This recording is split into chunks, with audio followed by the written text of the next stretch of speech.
In his fast budgetary approval, President William Ruto has assented to the Supplementary Appropriations Bill. The bill was considered and passed by the National Assembly on the 1st of March 2023, with amendments focused on drought mitigation and alleviation of pending bills to ensure smooth service delivery. In the first supplementary budget under the bottom-up economic transformation agenda, the government is keen to reduce pending bills, allocating 60 billion shillings to clear arrears, which currently stand at 480.8 billion shillings. You are in junior secondary? The bill further seeks to smoothen the transition to junior high, which has been marred by hiccups and constraints. The bill gives authority for the issuance of 200.7 billion shillings out of the consolidated fund and apply it towards the supply granted for the service of the year ending this June, including provision for capitation for students entering junior secondary school. The recruitment of additional teachers will absorb 6 billion shillings, while the school feeding program under the National Council for Nomadic Education will absorb 2 billion shillings. With the country facing failed rain seasons and food insecurity, 10 billion shillings has been allocated towards drought mitigation and 15 billion shillings to the fertilizer subsidy. With limited funds, the government has had to cut back on development, redirecting 97.1 billion shillings towards drought relief. Overall, the recurrent budget was increased by an additional 94.8 billion shillings. Nokip Kimboy, KTN News. And to discuss this particular issue, I'm joined by Dr. David Kabata, who is an economist, former banker, and a lecturer at KTN University, and also Tony Mwiti, who is an economist and a proponent of quite an interesting theory called modern monetary theory, but that for later on. Dr. Kabata, looking at the first supplementary budget for the Kenya Kwanza government, are they on the right course from your assessment? So thank you very much. I think a supplementary budget is a budget that is actually allocated for the sake of the ministry when they want more money. And in most cases, the ministries and departments will ask for more money based on the problems that are there, or issues, emergency issues that are there that need to be funded. And I think I look at it and I saw pending bills of 60 billion. I don't know how they are going to allocate them because the whole amount of pending bills in this country is 650 billion, 480 billion for the national government. So I don't know how they are going to allocate their 60 billion for the pending bills. Maybe they can decide to pay first the ministries' pending bills, which is about 88 billion. Then they ignore the corporations one, parastatal one, that are about 400 billion. There is money for the junior secondary. There is a problem in junior secondary. You will agree with me. There are no teachers and all these other things. They have allocated, I think, 8 billion, 6 for teachers and 2 for feeding because of the challenges that we have. Yes.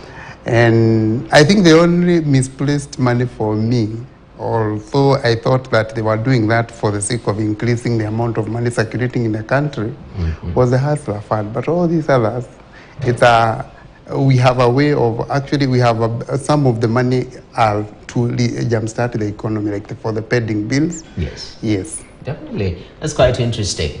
I mean, Tony, yes, all these supplementaries amidst a lot of shortage, you've seen the issue of fuel. yes.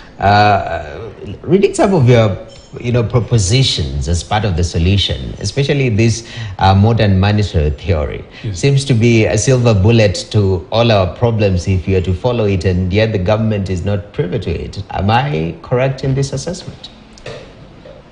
Yes, you are correct to a certain extent. My concern about, and it's the same thing I think a good doctor here is saying, if the total wage, if the total bill, the total debt, the monies you need to pay is about 650, and all you can apportion is 60. I'm not saying the government of the day is necessarily doing something wrong. I'm saying it's the system that is wrong. Because if you are the supplier who it falls in the list of the people who are unpaid for perhaps another 1 year, what would that do to your business? What would that do to your credibility as a business owner, as a businessman? What would that do to your staff morale? By and large, you're closing shop. And that's what we're seeing, very many businesses closing shop. And really, we're even just only capturing the ones that are capturable. There's a lot of informal businesses that are closing that we were not able to capture by the virtue that they're informal. Yes. But they're not able to get the effect that they need to get because these monies are just not enough. So it's not necessarily the government's fault in the sense that they're not trying. I think it's the system that we have all grown up in, believing that that's the only way government can raise money, and currently it's far too short. So you want the government to do what exactly? Because we have Dr. Kabata. Of course, we've been having the issue about reducing our deficit. That is one of the goals, especially with the deal that we have with IMF. Cutting our expenditures also is another critical bit of it. We've seen this whole ramp up of privatization. So far, what the government is doing to mitigate, to make our books healthier. What do you think the response has been so far? I think for me, as he's saying, the biggest problem with our government is that they actually do not live, they live beyond their means. As much as they are talking about how they are reducing the money, you can still see how much money they actually used in the first few months of their reign in the presidency. So, as much as we talk about it, look at how much money they are also borrowing right now per week. David D told us 25 billion. So it means that we are still digging more hole.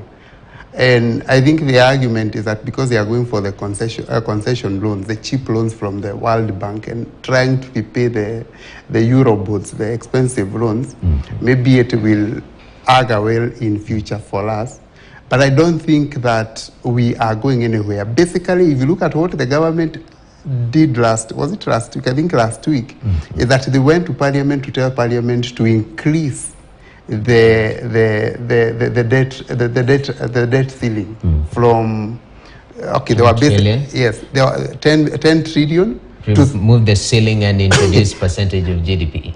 Yes, actually to 10 trillion, from 10 trillion to 7.2, because if you take 55% of the GDP, which is about 12 trillion or 13 trillion, it comes to 7.2 trillion. So it means that either the government is going to rebase the GDP again to 16 trillion, so that now they can come and tell us that the 55% is about 11 or 12 trillion, but I don't know how it is going to work. So I'm actually waiting to see, but I think we are getting into more problems than we were in.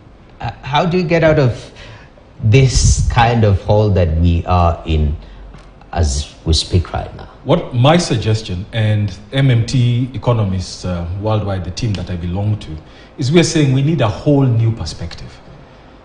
We need to take this current model and do away with it. It's not working.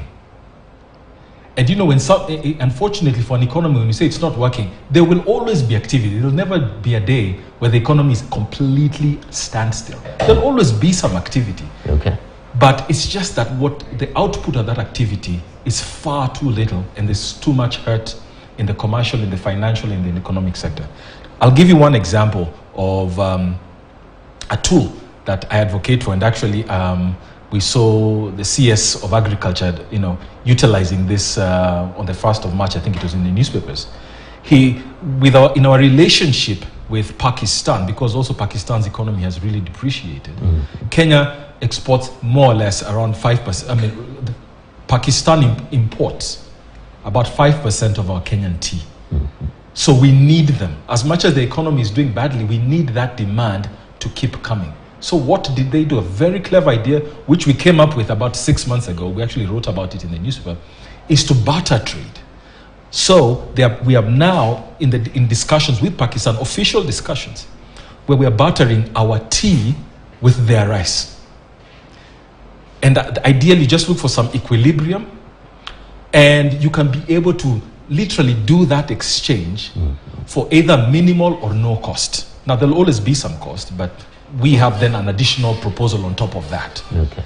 But those are some of the ideas, and I applaud the CS of Agriculture, and I believe he must have been in discussions, he must have been liaising with the Ministry of Finance too. Yes. Because that then saves Pakistanis, because they need our tea and their business people who are relying on that to keep their economy active. And we need their rice to be able to feed our people. Yes. So what we've just done, and today we are hearing there's a shortage of the dollar, what we've just done as a nation, actually this is very big. It's just that perhaps because it's barter trade, it doesn't really come to the fore. But this is huge. We've actually utilized something we have never utilized for as long as I've been alive. Yes. The government has perhaps never utilized it in this manner. Okay. So to be able to do so, what we've done, we've circumvented the need for the dollar. Okay. Or any Forex for that matter. Okay. Shortage or not, we can now trade with Pakistan. That's incredible. But Dr. I mean, sustainability of this, especially this suggestion of barter trade, and us being a net importer of a country, is it something that can be taken seriously? I know in the agricultural field, it's a viable suggestion. You know what Mwiti is talking about is a comparative. It's just looking at comparative advantage of every country. We have a comparative advantage of tea. Pakistan has a comparative advantage of rice. Because our rice is not enough here. Yes. And they can be able to supply us with the rice, and we can be able to supply them with tea. Then why not do actually what he's calling a barter trade and save ourselves the demand for the dollar? Because you see, if you look at last year alone, the net import in this country increased by 16 billion. But the exports are dwindling. You know, no, you can only be able to get dollars in two ways in this country, major ways in this country. One is tourism. It was killed by COVID. I don't know whether it has resurrected fully. The other one is remittance from abroad. The biggest remittance, we get the biggest remittance from US, Britain, and Saudi Arabia. The country that you don't want our children to go to actually is the third largest remittance of money in this country. Then we have the exports. So if our exports are dwindling, our remittance are dwindling, our tourism was killed by COVID and it is resurrecting slowly. Where do we get the dollars? The demand for dollar because of increase of import in this country is humongous. And with that, we are going to have shortage of anything that needs a dollar for us to be able to consume it in this country. And that is why you see we have a problem of petroleum products right now. Yes. And I do think that if these people do not actually look for other means in which we can be able to get some of those commodities, as Mwiti is talking about, then we are going to we are going to have shortages of some of those products in the country. Mwiti, Yes. also the new monetary or modern monetary theory, I figured it's borderline, if not quantitative easing in a way, in some quarters. Talk to me about why that should be viable in our context. So what MMT is shopping around is this. It is the logic that the government is a currency issuer while the citizens are currency users. And if that cog is not firmly understood to be right at the center of any sovereign nation, we then tend to come up with solutions that do not fully fix the problem. We have a government going round the world looking for money, converting it into the Kenya shilling so that the government can spend. So I'm not talking about borrowing money in dollars and utilizing it in dollars. I'm saying looking for dollars or pounds or Japanese yen and then converting it into our own currency so that the government can spend. Why not put on a new lens that says it is the government of the day, or rather the Kenya government by constitution, that is the owner, the license holder of the Kenya shilling. Okay. Which means the government has no limit. If it so wishes, I'm not saying it should do this, but the government has no financial limitation. The government has an inflation limitation. So we're not saying print all the money you can and spend it into the economy. That creates inflation.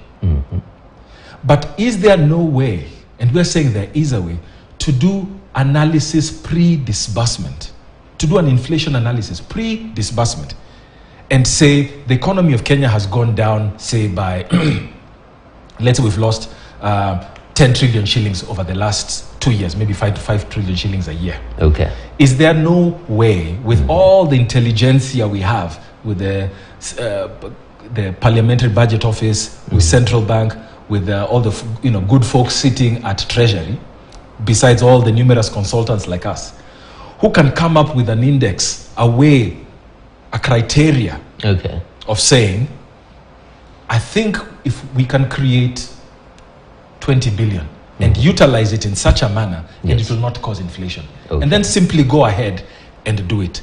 These are the times for radical measures. And whether we take that step or not, the step will invite us, it will call out for us, it will force us to go in that direction. All right, definitely. And I know traditional economists like Dr. Kabata, I don't know whether you are or you're the modern monetary theory economist. I'll give you a right of response sort of on the dangers and why we are not seeing a heavy adoption as much as or subtle adoption of that particular proposition. But right now we want to take a short break. We'll return with more. Stay tuned.